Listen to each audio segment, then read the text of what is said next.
Hey, health junkies! It's time for the Health Fix. Join your host, Dr. Jannine Krause, as she gives you a dose of what you need to know and do right now to take control of your health from the inside out, to rebel against aging, look damn good, fight stress, and laugh every day. Hello there, health junkies. Welcome to another episode of the Health Fix. I'm your host, Dr. Jannine Krause. In today's episode, we are going to be talking all about supplements. And if quite possibly your supplements have ingredients that are toxic in them and might be making you sick.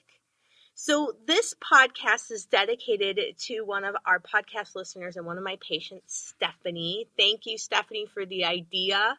I appreciate it. And I'm guessing if Stephanie's wondering about supplements, then I'm guessing there's a lot more folks out there. Because yes, anytime you go to the grocery store or you go to a supplement store for that matter, it's overwhelming the amount of choices you have in terms of these products. There may be like 500 types of probiotics, and there may be a ton of different types of vitamin C. How do you know which one you're choosing is going to be healthy for you or healthy in general? It's not going to have toxic ingredients. So this is definitely a conundrum. And if you're in a hurry, that takes time. You misread things. So today what I'm going to do is I'm going to talk about the supplement ingredients that you definitely don't want in your products. And what, if you take a quick glance, these are things you want to be looking for. Or the other way to kind of avoid all of this is stick with companies that have been testing their products, ensuring that they have the utmost quality, but also companies committed to transparency and giving you the best product that's going to be healthy for you. Because a lot of these items for supplements, these are things that you're going to be taking day in, day out for years. And these are going to be part of your natural healthy routine as you would be thinking of it. And if you're doing something day in, day out, you definitely don't want a product that has junk in it. That does no one any good, because while you think you are getting some vitamins or minerals that you were missing out on, well, you might be completely missing out on them and now getting a nice load of toxic junk building up in your body. So this is really why supplements are controversial and can be controversial, because yes, are the ingredients that are in there as fillers really helpful, or are they not? So let's dive in and talk a little bit about this. Now, those of you who might be wondering right off the point here, I have a whole resource on my resource page at drjkrausend.com/resources. And you will find that at the bottom, you scroll all the way down to the bottom, I am going to put a notes or cliff notes or a guide, if you will, to reading the supplement labels so that you do not have to take notes on this. You don't have to try to remember all the things I say. All right, so head over there after the show if you want to go and grab that, because I think it's really important to have that PDF until you can really get to be familiar with the names of these things. So now let's talk about these different items and how they even get in our supplements. So the FDA has this ruling of generally recognized as safe, GRAS. And if an item is listed as generally recognized as safe in low quantities, okay, fine. The body can handle a little bit of that. But think about a multivitamin. You're taking it day in, day out for, who knows, months, years, depending on how good your compliance is with that particular supplement. And so if you're taking something day in, day out, well, those low amounts of that toxin can actually be building up in your body. They may not be. You might totally be able to clear it just fine. But the reason I bring it up is a lot of people struggle to detoxify through their livers. They've either have genetic mutations that prevent them from using their liver detoxification pathways well, or they're just eating such toxic foods that they're not going to detoxify anyway. Number one rule of my office with patients, a lot of times if I need to go there, I guess, so maybe not my number one rule, but it's kind of a big deal. Let's put it this way. Do not try to cover up your poor eating habits with supplements. It's not going to work. Your body wants the real food. Just saying. All right. So that aside, let's talk a little bit about these supplements and what's in them and why do we have these toxic ingredients. So the toxic ingredients all kind of are put together as either fillers, binders, coatings, colorings, and flavors. That's kind of their big categories here. Because sometimes those pills, for the amount that we put in the pill has a lot of space. And unfortunately, we want that to, make it look like it's,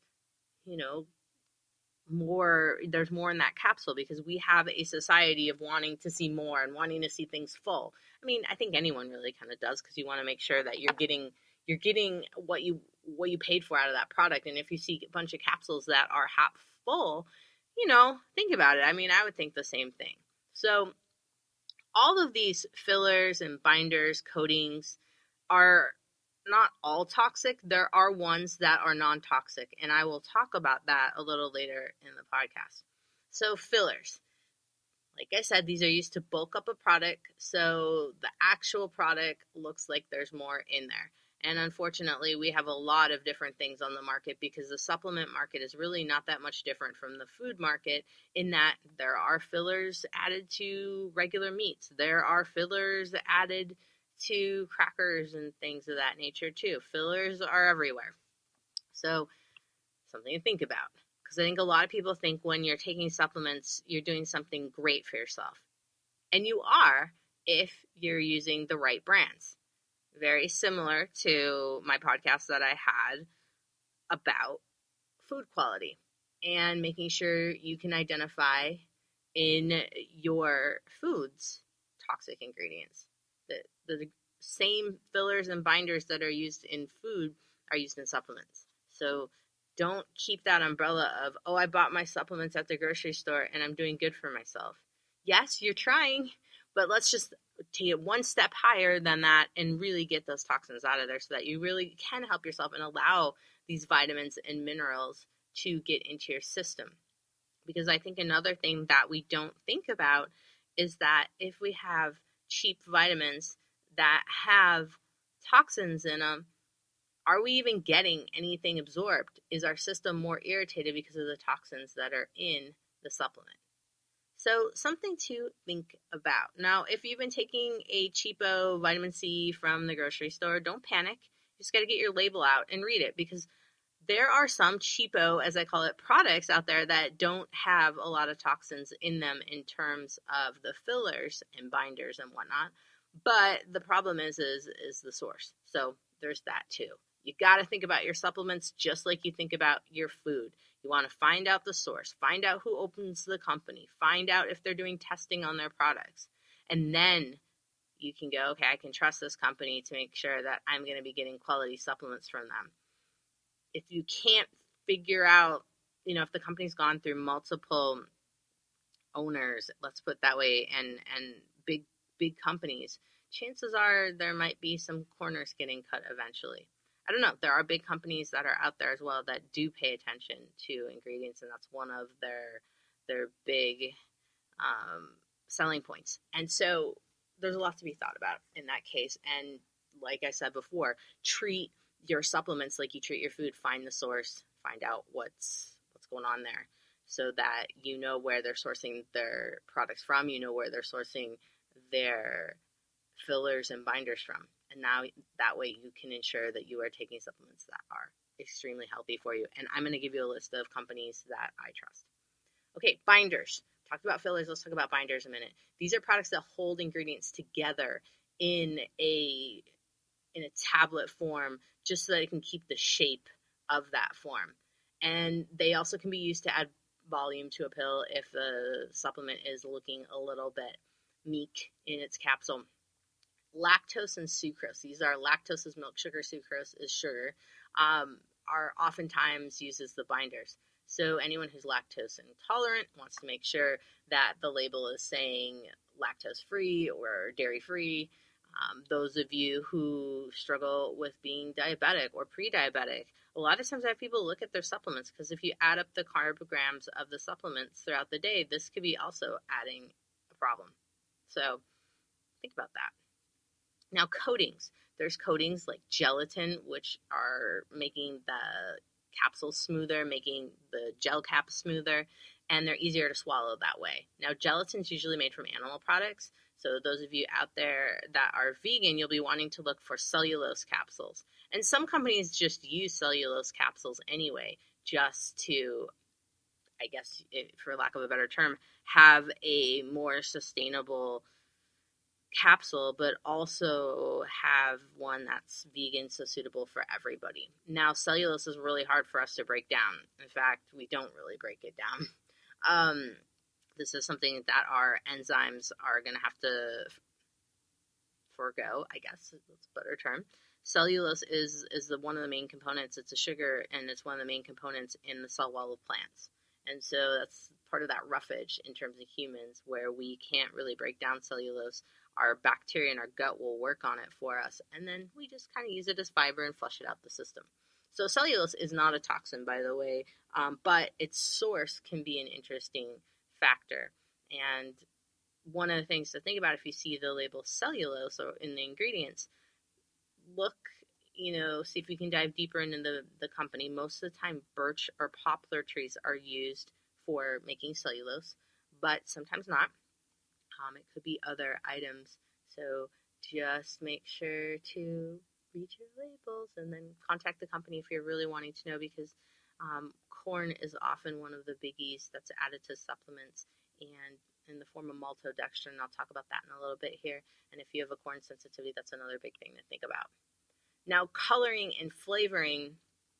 So a lot of inexpensive or cheapo supplements, as I call them, have artificial colors. And those colors make them look more appealing. But in most cases, they are not going to be good for you. Even things like Benadryl and other medications will be colored. And these are not obviously supplements, they're actual medications, but they're colored to help identify them better. But think about that food diet day in, day out in the body. What is that doing? I don't know. I will tell you this. I see a lot of sensitivities to food coloring on food sensitivity testing.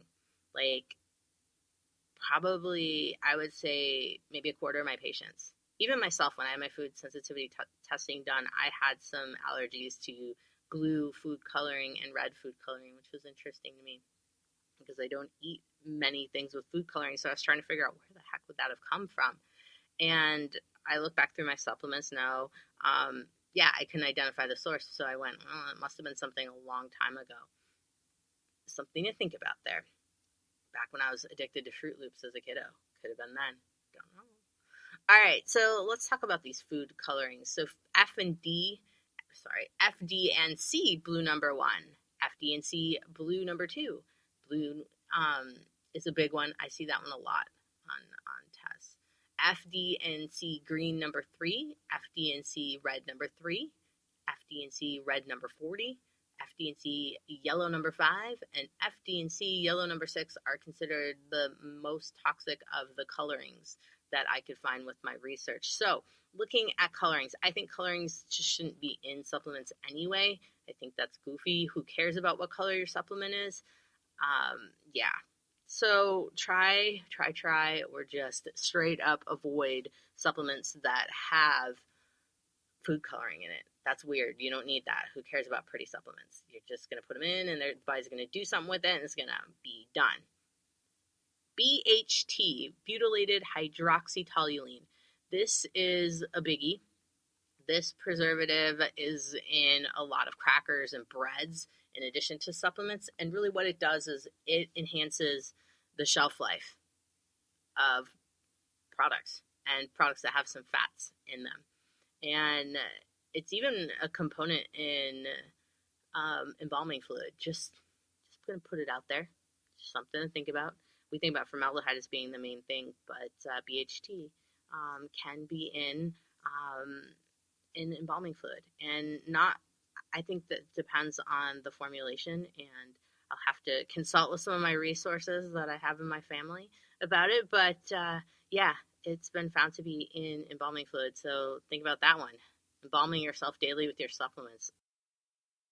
Okay, so now let's talk about sodium benzoate. Sodium benzoate or benzoate is found in processed foods in addition to supplements.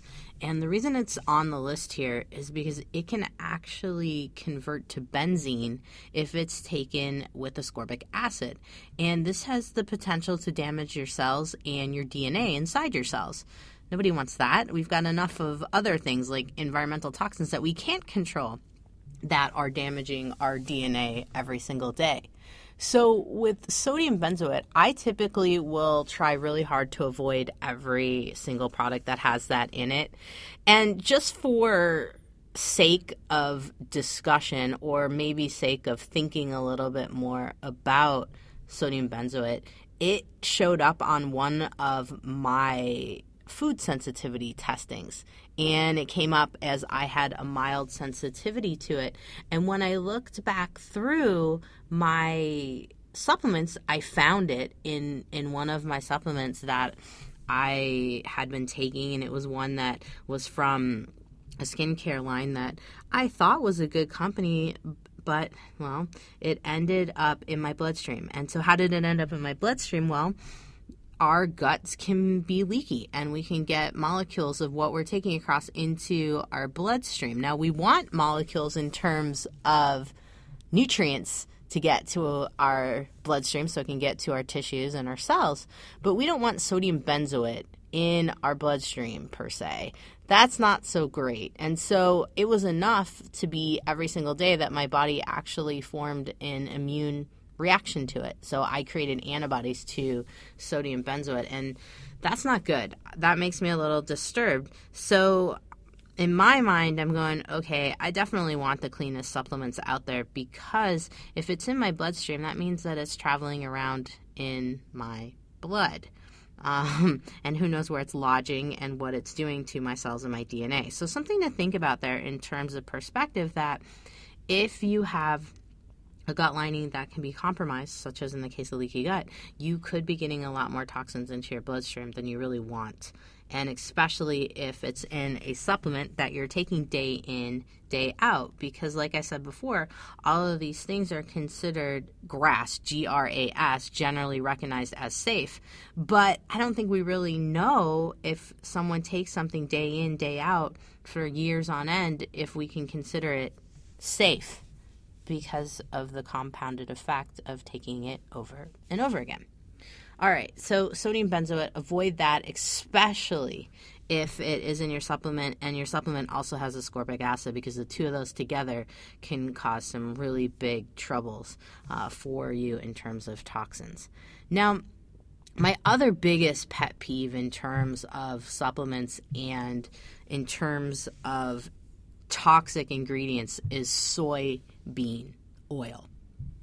I don't know how many times I've looked on the back of lower quality supplements that you get at the grocery store or Costco or Walgreens, for example, and I look at it and it says soybean oil, or it even says partially hydrogenated soybean oil or hydrogenated soybean oil. And think about this. Hydrogenated oils are not recommended. They're trans fats. They're oils that clog your arteries. So why would you take a supplement day in, day out that has something hydrogenated in terms of an oil that can clog your arteries? And most of the time, these supplements that have the soybean oil are ones that are supposed to be for cardiovascular help, which is no help. In fact, you're kind of making things worse. So this isn't a good thing. So read your labels for soybean oil or any type of hydrogenated oil that might be in your supplements. Now also keep in mind that soybeans are one of the most genetically modified foods out there, which means our bodies don't know how to process it that well. And soybeans are an inflammatory food, and for some people it is a food that can create constant inflammation in the body. So something to keep in mind there. Look for soybean oils. And some of the supplements that you would find soybean oil in, I mean, I've seen it in vitamin D, I've seen it in fish oil supplements, I've seen it in turmeric as the oil that is used for liposomal delivery. Liposomal meaning fat delivery. Our body does absorb fats pretty nicely through the gut, but you don't want a bunch of soybean oil. Look for products that are using sunflower seed oil instead, because they're using a higher quality expeller pressed oil. And I will give you companies at the end, such as Thorne and Designs for Health, that are using sunflower versus soybean oil in their extractions for these particular products. Same thing goes with CBD oils too. I've seen some really crappy CBD, low grade CBD oil with soybean oil as its extraction. Ugh. You want coconut or something of that nature if you're creating an oil for CBD. So let's talk about another supplement thing that I do not like. Titanium dioxide. Titanium dioxide is one of the ingredients in your sunblock. And it should stay in your sunblock, not go internally. It is used as a coloring agent. It's used commonly in cosmetics as well. But taken internally, it can cause a lot of gut inflammation, especially, in those who are gluten sensitive, who have Crohn's, who have celiacs, who already have a chronic level of inflammation on the gut. And then you take a supplement with titanium dioxide. No bueno. I actually just found a supplement that actually Stephanie, who is the gal who inspired me to do this podcast today, she was the one that had a supplement she brought in that had titanium dioxide in it. I'm like, oh, why do they put this in there? It just makes the supplement have a color to it. Ugh. Who cares what color your supplements are? Who cares if they're not all the same color? That means they're more legit. Now, I have found titanium dioxide in a lot of different things. Centrum, nature-made products, Solgar products sometimes have it in Nature's Bounty. So read your labels because titanium dioxide lurks out there. Now, another thing that you might find in your supplements is something called magnesium silicate. And this is interesting because silica can be in supplements as well, and silica is not as toxic. It really is a breakdown product of quartz, which is a rock, which sounds really weird. Why would I want to ingest this? Well, it just happens to help with the products in terms of the encapsulations of supplements, and really it's a flow agent, meaning it kind of helps with the packaging of the supplement into the pills. Now, I'm no specialist in terms of how these go through a manufacturing process, so don't quote me on that. I am full on disclosing that I am not the specialist in that department, so I might sound a little bit uneducated in that department, but I do know that it's one of those components that also could be used as a filler. And magnesium silicate is similar in composition to asbestos, so it can cause lung issues when inhaled, but I don't think I would want it ingested either. And there's been some pretty incredible research on it in terms of stomach cancer. And magnesium silicate is talc. And there's been a lot of Chinese herbs, Japanese herbs, and even Japanese white rice is treated with talc to make it whiter. And so something to think about in terms of its ability as a whitening agent. So if you see magnesium silicate in a supplement, avoid it. Just the research is starting to compound about it being harmful to your gut and your stomach. Now, magnesium stearate. This guy is controversial because I have a lot of supplements that I recommend that do have magnesium stearate in it, but the key component in here is what is the magnesium stearate coming from? Not who, but what is the source? Because typically palm oil and refined palm oil is being hydrogenated. So much like I mentioned before, the hydrogenated soybean oil, the magnesium stearate is coming from hydrogenated palm oil, which is not exactly something you want in your body, especially if you're taking something that you have to take day in, day out, and you already have cardiovascular issues, or you have arterial disease, or you have clogging of your arteries, meaning arterial plaque buildup, atherosclerosis. So these types of things you need to be aware of, that they do exist in supplements. But if you have a company that is working with a high quality palm oil and they're not hydrogenating it, you can tolerate that magnesium stearate, and it isn't as much of a toxin as ones that are hydrogenated. Now, how do you know which ones are hydrogenated and you don't? I just said that really weird. How do you know which ones are hydrogenated and which ones aren't? Well, that's a good question. Companies, breaking it down to quality companies that are transparent about their manufacturing processes. My hands down recommendation is that if anyone has heart disease, cardiovascular disease, we're worried about the cholesterol, I'm not recommending supplements that have magnesium stearate in them for these folks. Or if I am recommending supplements that have some magnesium stearate, I'm really trying to keep it to a protocol. So not a long-term use supplement.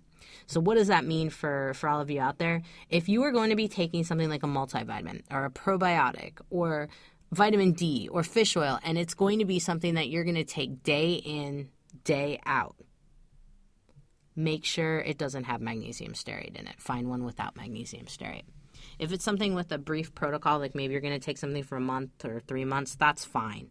But I do highly caution folks that have any type of known arterial plaquing or elevated cholesterol to steer clear of magnesium stearate. So I guess my answer on magnesium stearate is it depends on what you're going for, because it is in a lot of supplements, and I will fully admit that it's in some of the supplements that I use, but I always have it in the back of my mind that I don't like palm oil. I'm going to be honest here. I don't like palm oil. I don't care how many people try to convince me that it's okay and the processing of it is fine and the sustainability of it and whatnot. It's not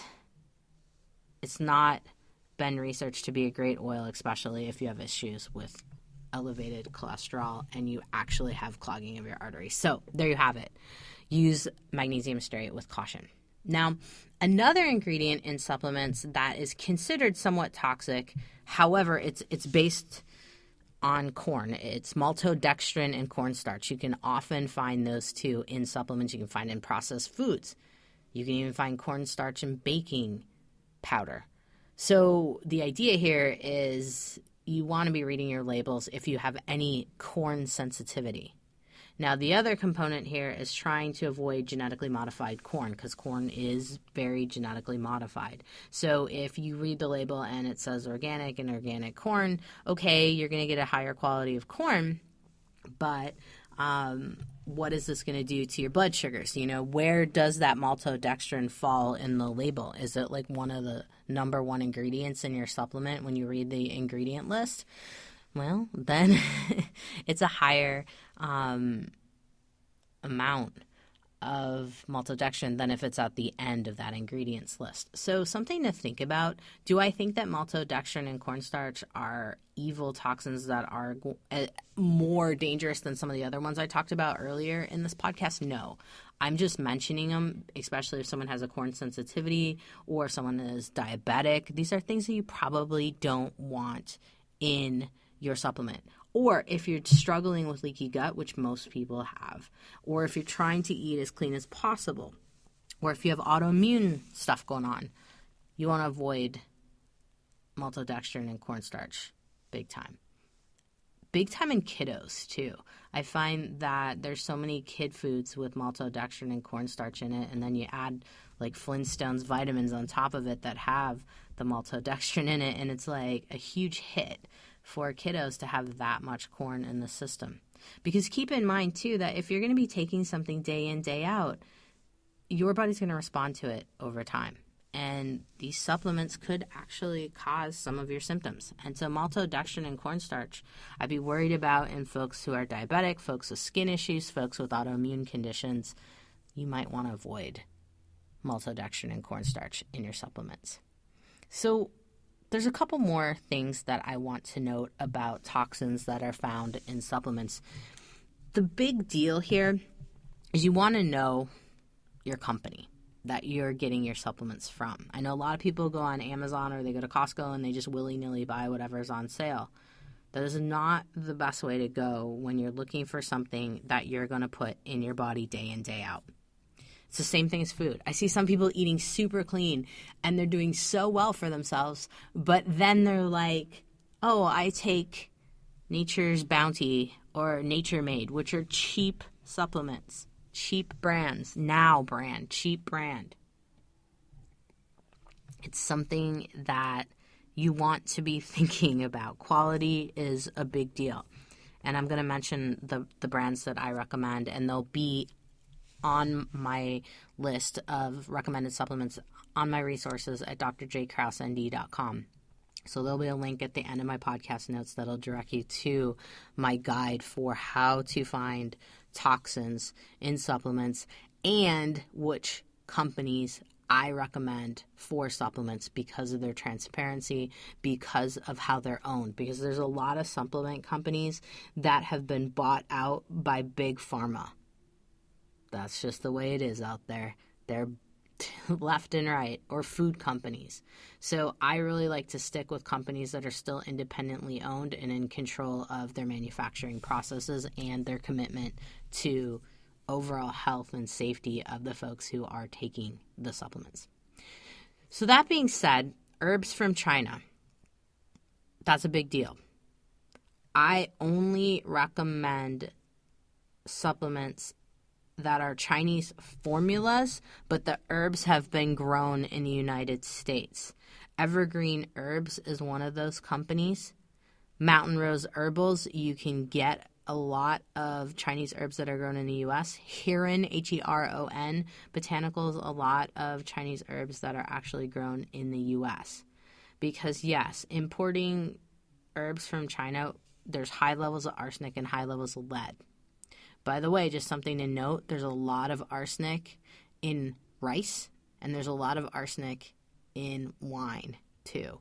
So keep a check on your arsenic and lead levels. I have people do their heavy metal labs every 3 years just to see how toxic they are. And especially if you have a thing for wine, there was just a big expose on California wines having high amounts of arsenic. No one said anything about Oregon or Washington as of yet, but I think it's worth it to look. Something to think about, because a lot of us think about, the higher quality supplements, higher quality food, but we don't think about our alcohols and our other vices as important to find high quality. Same thing goes with, your vodka, your whiskey, all of that. You want to be getting it from quality sources. So those are some things to think about. The other big thing to think about is green tea. A lot of people like the concept of drinking green tea. It's supposed to help to boost your metabolism. And yes, it does all those things. But cheap brands of green tea can be problematic because green tea picks up fluoride. It's a natural fluoride scrubber. And so what that means is it will uptake fluoride from the ground. And so if you are avoiding fluoride in your toothpaste and you're trying to filter your water and not get fluoride in, if you're drinking green tea, you want to be getting higher quality green teas.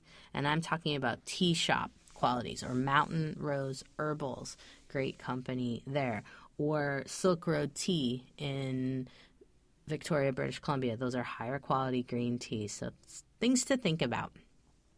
Now, another ingredient that ends up sometimes in supplements is carrageenan. It's also in almond milks, so alternative milks. It's also in ice creams. Carrageenan can be a really big issue because it's linked to gut inflammation. and higher rates of colon cancer in lab animals. And from what I've found, I was on a kick of almond milk and coconut milk and kind of rotating my alternative milks, and found that when I did my latest food sensitivity testing, carrageenan showed up there too. And I do have a lot of gut issues. I've had them since I was a kiddo. I've talked about it multiple times on the podcast. And so I'm going, I don't think I'm going to be ignoring carrageenan anymore either, because I've just seen too many issues with it. So something to keep in mind, especially if you have gut issues. Now, is carrageenan a make or break deal on a supplement? If you don't have gut issues, then don't worry about it. It's just something that I like to note. Now, another thing that can be found in supplements is magnesium oxide and calcium oxide. Now, these aren't necessarily toxic. It's just that they're not easily absorbed. And so I like to recommend to folks, if you're looking for magnesium or you're looking for calcium, do not get the oxide forms. Get a chelate form, get a glycinate form, especially if you're working with muscles for magnesium glycinate. In terms of calcium malate, magnesium malate, there's a lot of different versions that just don't get the oxide. That's basically what I'm saying, because it's just not as good for you. So those are just things to think about in terms of supplements. I like magnesium bisglycinate myself for post-workout recovery and muscle pain, and that's my favorite of magnesium. Just don't get the oxide. I don't think it does anything for anybody, really. So let's talk a little bit about supplement companies, because the biggest takeaway from this podcast that I want you to get is that the better quality of a supplement company, the more transparent they are, the more that they're committed to keeping you safe, the less toxins they're going to have in their supplements. Now, there's also another concept between whole food supplements and synthetic supplements. I'm going to give you a list of the companies that are whole food-based supplements. Now, I'm not going to say that they're entirely 100% whole foods, because really there's only a few companies that have some entire whole food supplements, such as Standard Process. But Mega Foods is a great company that has as closest to whole foods in their supplements as possible. Vitamin Code for kids, Real Food, New Chapter brand. Those guys are all really good brands for whole food supplements, meaning they're using food as the basis for the supplement versus a synthetic vitamin. Now, I will sometimes use synthetic supplement companies because in some cases we need to quick replete those vitamins fast, and that's the best way to go.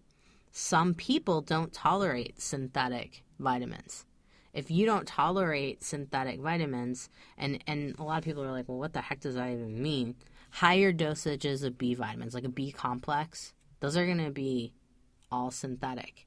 If you get sick with multivitamins or B complexes, chances are that your gut bugs are off, because you need a good amount of gut bugs to help you absorb those vitamins. But you also might be just super sensitive to the synthetic component.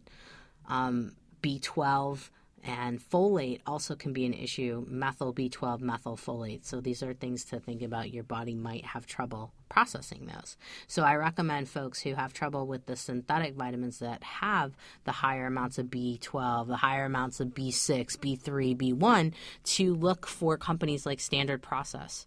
Standard Process is out of Palmyra, Wisconsin. They've been around since the 20s. I've talked about them prior to this podcast. I really like how they think. They're whole foods. They're taking real food, crushing it up, compressing it into tablets, and that's your supplement, which is the way that we originally should be taking supplements. However, it's hard to get a lot of whole foods compressed into these pills. And so with Standard Process, the one downfall is that you have to take a lot of pills to get the effect That's why the synthetics come in. And so the synthetic supplement companies that I really like, Orthomolecular Products out of Stevens Point, Wisconsin. You'll notice I'm very loyal to the Midwest where I grew up. Standard Process, yes, Wisconsin as well. But it's because I've been to their warehouses. I've been to their factories. I've seen what they do. They're legit companies. They're good. They are not out to fool you. Now, Designs for Health is another great company. They're owned still by their original founder since 1989, Jonathan and Linda Lazat. Great company. They do research on their products. They make sure that what's in there is what they say is in there. And you're going to find minimal toxins in there. Same with the Orthomolecular brand. Thorne, also independently owned. Been around for a long time. Very clean supplements. I love Thorne. They're great. Vital Nutrients, privately owned as well. Claire Labs is owned by a corporation, but they are pretty true. So Klaire, they're very true to their ingredients. Now, a company such as Pure Encapsulations, I recommend them a lot. However, they were bought out by Atrium Innovations, and Pure Encapsulations is under this Atrium Innovations, and Atrium Innovations also owns the Garden of Life brand, Douglas Labs brand, Pharmax, Clean Athlete, Trophic, and Douglas Labs. So that's a lot. Oh, sorry, I already said Douglas Labs, Genestra. Now, those are a lot of supplement companies, and I will link this in the resources page because I know I just read all those off really fast. But those companies are decent companies. However, I would be watching them like a hawk to see if anything happens in terms of their ingredients, because once companies are bought out by a bigger company, then that's scary. Now, Biotics Research Corporation is privately owned. That's another great company. A lot of people in my world love the supplements from a company called Metagenics. I don't love Metagenics because they are a subsidiary of a parent company called Alticor. This company is the same company that owns Amway. So this is a huge corporation. If you've known anybody that is associated with Amway, it's a big deal. And this Alticor Alticor, I don't know how you say it. It looks like Alticor. Anyway, they have a big interest in Metagenics. And so because of the large corporation here, I don't know about quality control anymore. So, they don't have a lot of toxins in their supplements. I will say that I like some of their items, but just be wary. Just keep reading the labels. That's what you got to do. You got to stay up on it because labels will sometimes surprise you and change as companies are bought out by larger corporations. So just keep an eye on those guys. Now, there is another website out there called consumerlabs.com, actually consumerlab.com, but the companies called Consumer Labs. They do independent research on supplements and supplement companies, so might be something to look into if you're really curious about the different brands that you have. Now, one of the things that this Consumer Labs does is they do charge. It's a nominal fee, but they do charge for you to use their research engine. But it is interesting to see a lot of your favorite supplements on there and what they think of them, and you'll be surprised. So that's another resource if you're wanting to dive even deeper into this. But if you're only skimming the surface and wanting to know if your supplements that you're taking day in, day out are okay, head over to my resources page at drjkrauseND.com/resources, and I will have at the bottom, you have to scroll down to the bottom. I'm getting lots of resources on my page. And click on the guide there because I will have it all outlined, everything that I spelled out today in the podcast and all the brands that I recommend looking for and using on a day in, day out basis so that, all of your effort in eating clean and taking care of yourself pans out. So you're not putting toxic supplements back into after you're eating clean and working on all of the other areas of your life to have non-toxic interactions with the world. So that being said, make sure to head over to my podcast notes. You can also get to the link there at drjkrauseND.com, or just go straight to my resources so that you can get started in investigating the supplements that you have. All right, everybody, you have survived another episode of The Health Fix. I would love to hear if you have any ideas for future podcasts, because Stephanie helped me out on this one. Thank you, Stephanie. And anybody else out there, please let me know. I've got some great ones coming up. I'm going to do a review of the LipoMelt. That's going to be coming up here in December, so stay tuned for that. And I've got another one where I will be talking about food issues and really some eating disorders. That's going to be my next one, so stay tuned for that. You guys have a great day, whatever you're doing. Hey everybody, Dr. Jannine Krause here. If you liked what you heard today, then head over to drjkrauseND.com to find my free resources and information to know when I post something new that's juicy that you might want to check out. Plus, head over to where you get your podcasts and subscribe, and write a review to help get the word out about me and help others at the same time to find me. It really does help, and I really appreciate all of your reviews.